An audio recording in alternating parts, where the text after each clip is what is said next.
नमस्कार, मी सौ मयुरी नरावार. अम्मा न्यूज मराठी बातमीपत्रामध्ये आपले स्वागत आहे. पाहूयाच्या ठळक बातम्या. लग्न समारंभात कंदिसीनांना, नवविवाहित जोडप्यांना लग्नाच्या भेटवस्तू. जिल्ह्याला हादरवणारी थंडी, उन्हात घट आणि थंडीत वाढ. आजच्या सविस्तर बातम्या. आदिलाबाद काँग्रेस पक्ष विधानसभा मतदारसंघाचे प्रभारी कंदी श्रीनिवास रेड्डी लोकांमध्ये मिसळत आहे आणि प्रेमाने निमंत्रित केलेल्यांना शुभ कार्यात हजेरी लावत आहे. निमंत्रित केलेले कंदी श्रीनिवास रेड्डी यांना मनापासून आमंत्रित केले जात आहे आणि त्यांना कल्याणाच्या मंचावर घेऊन जात आहे. तर आपल्या या हातांनी त्यांनी नवविवाहित जोडप्यांना आशीर्वाद दिले आणि लग्नाच्या भेटवस्तूही दिल्या.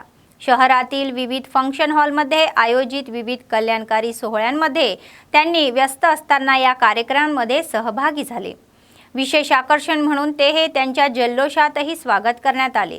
त्यांच्यासोबत डीसीसीबीचे माजी अध्यक्ष मुडपू दामोदर रेड्डी, ज्येष्ठ नेते गिम्मा संतोष, सीपीआयचे जिल्हा सचिव मुडपू प्रभाकर रेड्डी, डेरा कृष्णा रेड्डी, नगरकर शंकर, एम.ए. शकील इत्यादी सहभागी होते.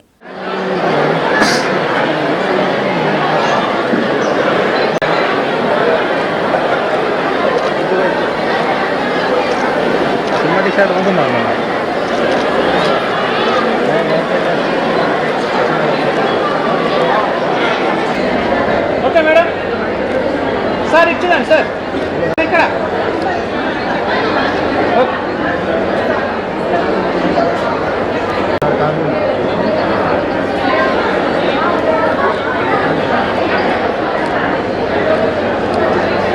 Right.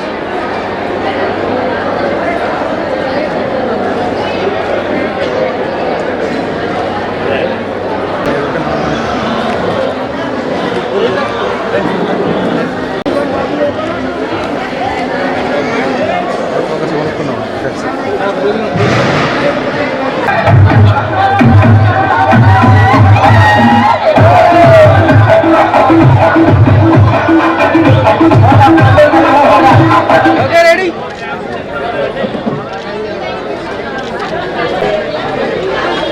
Ready sir. Okay ready sir, ready. అన్న కెమెరా రైట్ పట్టుకోండి. రైట్.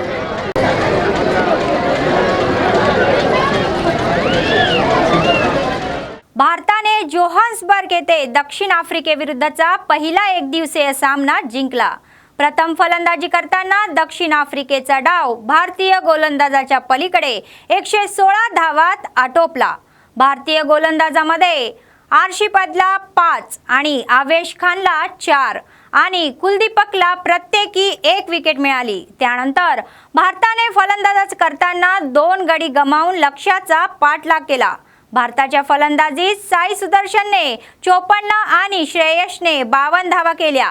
3 वनडे मालिकेत भारत 1 ने आघाडीवर आहे.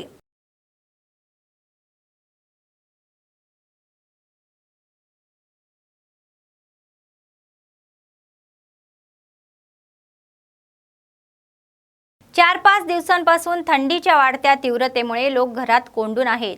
विशेषतः सकाळी फिरायला जाणारे छोटे व्यापारी, सफाई करणारे प्रचंड अडचणींना सामना करावा लागत आहे. सकाळ संध्याकाळ थंडीचा प्रभाव अधिक असतो आणि ग्रामीण भागात तसेच वनपरिक्षेत्रालगतच्या आदिवासी गावांमध्ये थंडीमुळे लोकांचा श्वास कोंडला जात आहे. प्रामुख्याने दूध विक्रेते, पेपरवाले, वाहन चालक आणि सकाळची पूजा करणारी मंडळी थंडीने थरथरत कापत आहे. थंडीपासून बचावासाठी लोकरीचे कपडे, टोप्या आणि त्यांचे शेकोटी कोणी घेऊन दिलासा मिळवत आहे. तर लहान मुले वृद्धांच्या आरोग्याबाबत सावध राहण्यासाठी डॉक्टर सुचवत आहेत.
सीपीआयचे जिल्हा सचिव मुडपू प्रभाकर रेड्डी यांनी बीआरएस आणि भाजपने या 10 वर्षात दिलेल्या सर्व आश्वासनाकडे दुर्लक्ष केल्याचा आरोप केला। केंद्रात भाजप आणि राज्यात बीआरएसने 10 वर्षापासून जिल्ह्यावर अन्याय केला आहे। आदिवासी विद्यापीठ कुठे गेले असा सवाल त्यांनी केला। टेक्सटाईल पार्क आले का? रेणुका सिमेंट कारखान्याचे काय झाले? आदिलाबाद ते आरमोर रेल्वे मार्ग का होऊ शकला नाही? बेरोजगार तरुणांना रोजगाराची संधी न देता त्यांची फसवणूक केल्याचे ते म्हणाले की केटीआर आणि हरीश राव यांनी सीएम रेवंत रेड्डी यांच्या नेतृत्वाखाली 2-6 हमींची अंमलबजावणी केली असताना विधानसभेत टीका करत आहेत। ज्यांनी 10 वर्षात काहीच केले नाही, आता काँग्रेसचे सरकार पाडत आहे हे खेदजनक आहे असे ते म्हणाले। ఆదిలాబాద్ జిల్లాని ఇలా బీజేపీ టీఆర్ఎస్ కేసీఆర్ ప్రభుత్వం మోడీ ప్రభుత్వం డెవలప్ చేస్తామని చెప్పేసి ఇక్కడ స్థానిక నాయకులు అనేక ప్రగల్భాలు ఇదిగో ఎయిర్పోర్ట్ వచ్చిందని టీఆర్ఎస్ వాళ్ళు ఇటు బీజేపీ వాళ్ళు ఎయిర్పోర్ట్లో పోయి ముగ్గులేసుడు ఇగో రైల్వే ఫ్లైఓవర్ చేసినాము ఇగో కొబ్బరికాయలు 10 ఏళ్ళ నుంచి కొడుతున్నారు। టీఆర్ఎస్ ఎమ్మెల్యే పూజ చేయగానే బీజేపీ ఎంపీ పూజ చేశారు। ఇవన్నీ నాటకాలు। ఇగో వచ్చింది గిరిజన యూనివర్సిటీని ఆదిలాబాద్ నుంచి ఎటో తరలి చేసి ఎక్కడ పోయింది తెలియదు, వరంగల్ పోయిందో మరి ఎక్కడ ఎత్తుకపోయిందో। ఇవాళ ఆదిలాబాద్లో టెక్స్టైల్ పార్క్ అని సిపిఐ పార్టీ, నేను యువజన సంఘం అధ్యక్షుడిగా ఒక 30 ఏళ్ల కింద ఇవి వస్తాయి టెక్స్టైల్ పార్క్ అని, ఆ టెక్స్టైల్ పార్క్ను కూడా వరంగల్ ఎక్కడ ఎత్తుకపోయారు, ఆదిలాబాద్ వచ్చేది। ఇలా ఆదిలాబాద్లో టీఆర్ఎస్ బీజేపీ చేసిన అన్యాయం అంతా ఇంత కాదు। వాస్తవంగా ముఖ్యమంత్రి అనేక సార్లు వచ్చిండు, చేనాక ప్రాజెక్టుని పెనగంగ ప్రాజెక్టు ఇస్తాను ఆఖరికి పనికి రాకుంటే ఇలా కమిషన్ల కొరకు చేసుకొని ఇలా శనాక బ్యారేజ్ అనే చిన్నదాన్ని ఎటు కాకుండా చేసేసింది। ఎయిర్పోర్ట్ కాలేదు, ఆదిలాబాద్ నుండి ఆర్మూర్ రైల్వే లైన్ కాలేదు, ఫ్లైఓవర్ బ్రిడ్జ్లు కాలేదు, గిరిజన యూనివర్సిటీ కాలేదు, టెక్స్టైల్ పార్క్ కాలేదు। ఇక సంవత్సరాలు ఎప్పుడు వచ్చిన బీజేపీ టీఆర్ఎస్ వాళ్ళు ఇక ఇదిగో సిమెంట్ ఫ్యాక్టరీని తెరిపిస్తాం, ఆదిలాబాద్ సిమెంట్ ఫ్యాక్టరీ ఎక్కడ ఎత్తుకపోయారు, ఎవరు ఎత్తుకపోయారు? అద్దన్నారా తెరిపించాగా। ఇవాళ ఇలా కొత్తగా నిన్నగా మొన్న సిపిఐ మరి కాంగ్రెస్ పార్టీ వామపక్షాలతోటి సిపిఐ పార్టీతోటి మిత్రపక్షంగా కాంగ్రెస్ ప్రభుత్వం వస్తే వారం రోజులు కాదు, రైతు బంధు ఎటుపోయింది, రుణమాఫీ ఎటుపోయింది, ఆ పథకం ఎటుపోయింది, ఈ పథకం 10 సంవత్సరాలు ఏని దద్దమ్మలు ఇవ్వాలా వారం రోజులల్లా 10 రోజులు కూడా కాలేదు ఇవ్వాలా విమర్శించి హక్కు ఎవరికన్నా ఎక్కడ నేర్చిల్లా ప్రజల వాణి కొరకు ఇవ్వాలా రాజుల భవాన్ని గోడలు బాలగొట్టి ఇవ్వాల ప్రజలకు వెల్కమ్ టు ప్రతి మంగళవారం ప్రజావాణి పెట్టిళ్ళు। ఈ చిన్న విషయం కాదు, బస్సులు ఫ్రీ పెట్టిళ్ళు, అన్ని ఆరోగ్యశ్రీ ఇవ్వాలా। కానీ अवागू चवागुल చేస్తే కరెక్ట్ కాదు। టీఆర్ఎస్ బీజేపీలకు హెచ్చరిక చేస్తాను సిపి ఆదిలాబాద్ जिल्हा समिती। तेलंगणातील 3 अय्यप्पा भक्ताचा भीषण रस्ता अपघातात मृत्यू। ही घटना तामिळनाडूमध्ये घडली आहे। केरळमधील सबरीमला अय्यप्पा स्वामीचे दर्शन घेऊन परतत असताना ते जात असलेल्या कारचे नियंत्रण सुटले आणि ती दुभाजकाला धडकली। या घटनेत 3 भाविकांना आपला जीव गमवावा लागला असून 2 जण गंभीर जखमी झाले आहे। या प्रकरणाची माहिती मिळताच स्थानिक पोलिसांनी तत्काळ घटनास्थळ गाठून बचाव कार्य सुरू केले। जखमींना जवळच्या रुग्णालयात हलवण्यात आले। तेलंगणातील मुलुगू जिल्ह्यातील मंगपेट मंडळातील कमलापूर येथील गावातील मृत व्यक्ती असल्याची ओळख पोलिसांनी दिली आहे।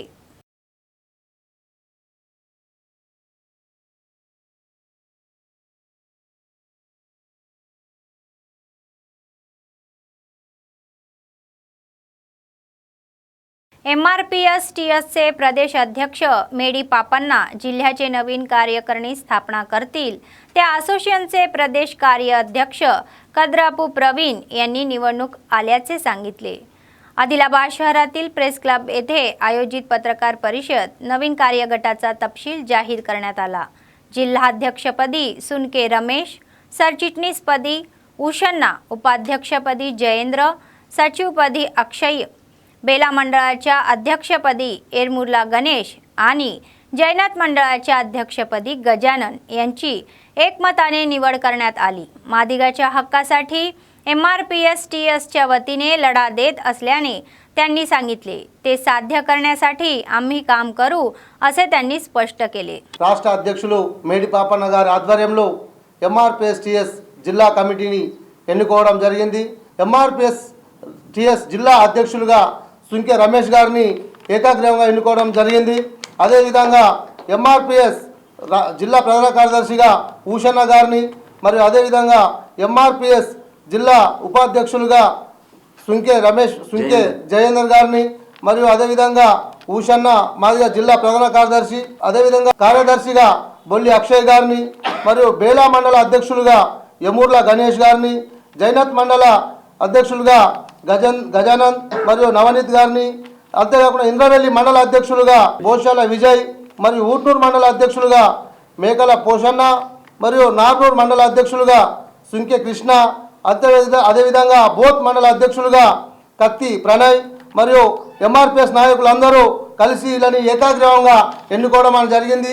అంతేకాకుండా కొన్ని మండలాల్లో కూడా రేపటి నుంచి తిరిగి మరి మండల అధ్యక్షులను కూడా ఏకాగ్రీవంగా ఎన్నుకొని అన్ని గ్రామాల్లో తిరుగుతూ మాదిగలపై జరిగినటువంటి అన్యాయాలకు ఈ ప్రభుత్వాలు ఈ 30 సంవత్సరాల నుంచి పోరాడుతూ ఉంటే ఇప్పటి వరకు కూడా ఎంఆర్పిఎస్ టీఎస్ నుంచి పోరాడితే ఏబిసిడి వర్గీకరణ కానీ డప్పు చెప్పు పెన్షన్ ఇస్తానని చెప్పేసి ఈ తెలంగాణ ప్రభుత్వం మాదిగలకు మోసం చేయడం జరిగింది.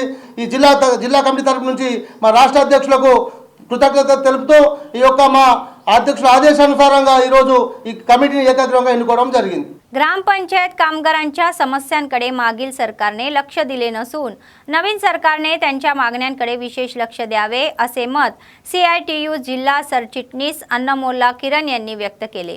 जिल्हा मुख्यालयातील CITU कार्यालयात तेलंगणा ग्रामपंचायत कर्मचारी व कामगार युनियनच्या जिल्हा समितीच्या संयुक्त विद्यमानाने प्रमुख कार्यकर्त्यांची बैठक घेतली.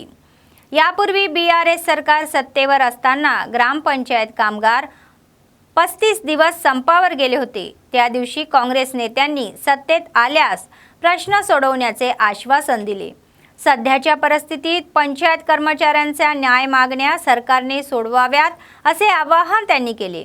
त्यांनी नोकरीची सुरक्षा आणि PF ESI सुविधेसह किमान वेतन 26,000 रुपये मागितले. తెలంగాణ గ్రామ panchayat employees and workers union CITU జిల్లా ముఖ్య కార్యకర్తల సమావేశాన్ని ఈరోజు నిర్వహించుకోవడం జరుగుతూ ఉన్నది. రానున్న రోజుల్లో ప్రభుత్వ విధానాలపైన అదేవిధంగా ప్రభుత్వం అవలంబించే కార్మిక వ్యతిరేక విధానాలపైన ఏ విధమైన పోరాటాలు చేయాలి, అదేవిధంగా గతంలో ఎన్నికల కంటే ముందు గ్రామ పంచాయతీ కార్మికులందరూ తమ వేతనాలు పెంచాలి, కనీస సౌకర్యాలు PF ESI పెన్షన్ ఇన్సూరెన్స్ లాంటి సౌకర్యాలు కల్పించాలనే డిమాండ్లతోటి సమ్మెబాట పట్టారు. ఆ సందర్భంగా ఈరోజు అధికారంలోకి వచ్చిన కాంగ్రెస్ ప్రభుత్వం నాడు ప్రతిపక్షంగా ఉన్న సందర్భంలో టెంట్ల వద్దకు వచ్చి మా సమ్మెకు సంఘీభావాన్ని ప్రకటించింది. ఆ సంఘీభావాన్ని అదేవిధంగా వాళ్ళు ఇచ్చిన హామీలను ఈరోజు ఏ విధంగా అమలు చేయాలి, అదేవిధంగా సమస్యలను ఏ విధంగా పరిష్కారం చేసుకోవాలనే ఉద్దేశంతో ఈ సమావేశాన్ని ఏర్పాటు చేసుకోవడం జరిగింది. మేము కాంగ్రెస్ ప్రభుత్వానికి శుభాకాంక్షలు తెలుపుతూనే మా సమస్యల పరిష్కారానికి తగు ప్రణాళికను రూపొందించి చర్యలు తీసుకోవాలని, వేతనాలు పెంచాలని, PF ESI పెన్షన్ ఇన్సూరెన్స్ సౌకర్యాలు కల్పించాలని కోరుతా ఉన్నాం. అదేవిధంగా ఏదైతే BRS ప్రభుత్వం నాడు మల్టీపర్పస్ వర్కర్స్ విధానం పేరుతోటి వెట్టి చాకిరీలోకి నెట్టివేసిందో ఆ మల్టీపర్పస్ వర్కర్స్ విధానాన్ని రద్దు చేయాలని, స్టేటస్ల వారీగా వేతనాలు వివిధ సౌకర్యాలు కల్పించాలని కోరుతా ఉన్నాము. రానున్న రోజుల్లో గ్రామ పంచాయతీ కార్మికుల సమస్యల పరిష్కారం కోసం ఆందోళన పోరాటాలు రూపొందించుకోవడం కోసం ఈ కార్యక్రమం ఏర్పాటు చేసుకోవడం జరిగిందని తెలియజేస్తాం. राष्ट्रपती द्रौपदी मुर्मू सोमवारी संध्याकाळी हैदराबादला पोहोचणार आहे. राष्ट्रपती द्रौपदी मुर्मू हिवाळी मुक्कामासाठी हैदराबादला येणार असल्याचे राष्ट्रपती कार्यालयाने सांगितले. सोमवारी सायंकाळी 5:30 ते 6:45 वाजेपर्यंत अनेक मार्गावर वाहतूक बंदी घालण्यात आली आहे. हकीमपेट विमानतळ, station Y junction, Bolarum checkpost, नावी जंक्शन तसेच एप्रिल road, elephant Y junction, bison gate आणि लोतकुंडा जंक्शन येथे वाहतूक निर्बंध लागू करण्यात आले आहे.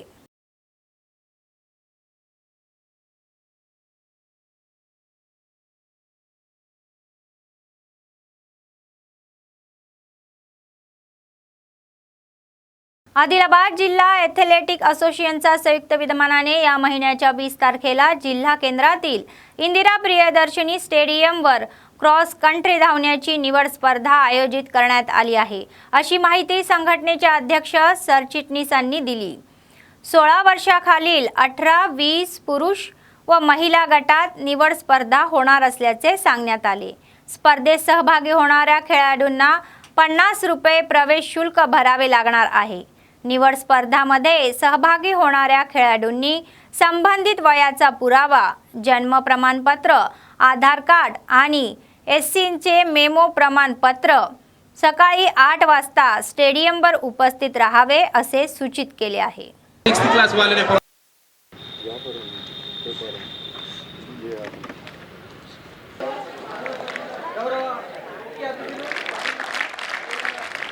గారు సమగ్ర జఫర్ గారు మరి క్రీడాకారులందరూ కూడా నాయకులు సాయమైనా చేస్తామని సార్ చెప్పడం జరిగింది। అదే విధంగా మన మున్సిపల్ మీ యొక్క టాలెంట్ ని వెలుగుకుంటూ అదే విధంగా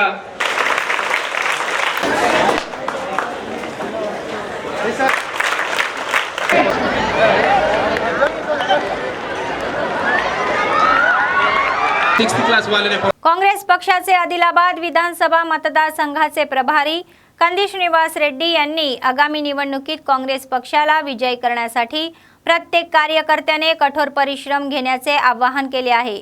आदिलाबाद जिल्ह्यातील बेला मंडळ केंद्रात कार्यकर्त्यांची बैठक घेऊन निर्देश देण्यात आले। आपला पराभव झाला तरी आपण जनतेतच राहणार असल्याचे त्यांनी सांगून ज्यांनी आपल्याला विश्वासात घेऊन मतदान केले त्या सर्वांचे आभार मानले।